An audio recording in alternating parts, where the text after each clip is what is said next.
medo e ansiedade são a mesma coisa, são primas irmãs, são as duas faces de uma mesma moeda.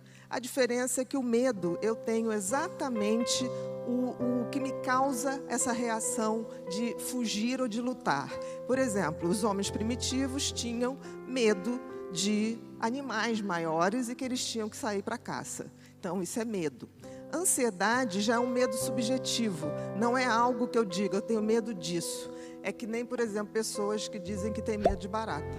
Eu nunca vi uma manchete de jornal dizendo barata mata a mulher paulada depois que ela identifica ela na pia.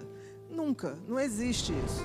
Mas por que isso ocorre? Porque esse mecanismo do medo, da ansiedade e do estresse está tão bem marcado no nosso cérebro, porque a gente tinha que sobreviver. E sobrevivemos. Um mecanismo absolutamente perfeito. E por que então que a gente vive adoecendo de tanto estresse, de tanto transtorno de ansiedade, como pânico, como toque, né, como ansiedade generalizada?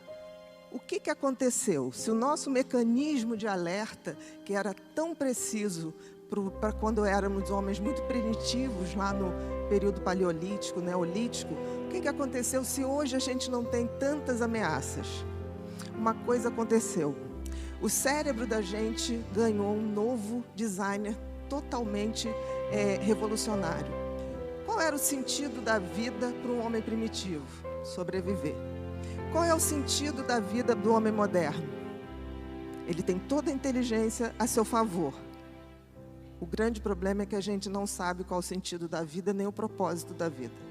O sentido da vida, seja quem for, para qualquer um de nós, é usar nossos talentos, nosso dom e fazer isso para sermos pessoas melhores para nós e para os outros também.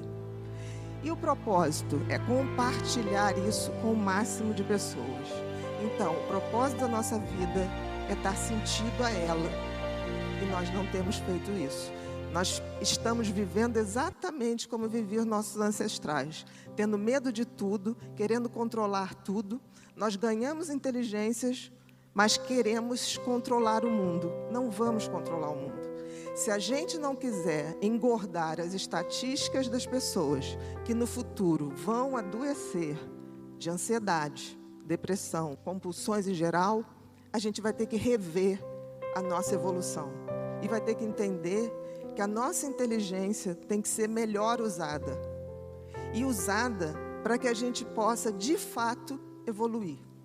De alguma maneira, a gente começou a entender que o ser feliz, ou estar feliz, ou o sentido da vida, era algo em manada, que foi vendido para a gente. Né? A gente tem muito medo, hoje, subjetivo, de não ser bem-sucedido, de não tirar a nota que acham que a gente merece, de não ter condições de comprar as coisas que dão status. Mas a gente esqueceu que esse não é o sentido da vida. Até porque, gente, qual é o sentido da vida, racionalmente falando? A gente nasce carequinha, sem dente e sem saber nada. Aí a gente leva anos aprendendo, crescendo o cabelo, trocando os dentinhos.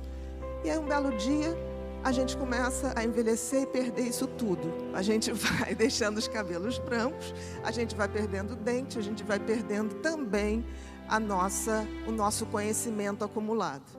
Qual o sentido lógico disso? Nenhum. A grande dificuldade é que a gente tenha essa noção. Então, assim, eu peço a vocês que, se não levarem nada daqui hoje, que levem, que se respondam, qual o sentido da minha vida? Se você responder só coisas práticas, tem alguma coisa errada. O seu filho, a sua família, isso tudo é o meio, mas não é o fim do sentido da vida. O sentido da vida é muito maior.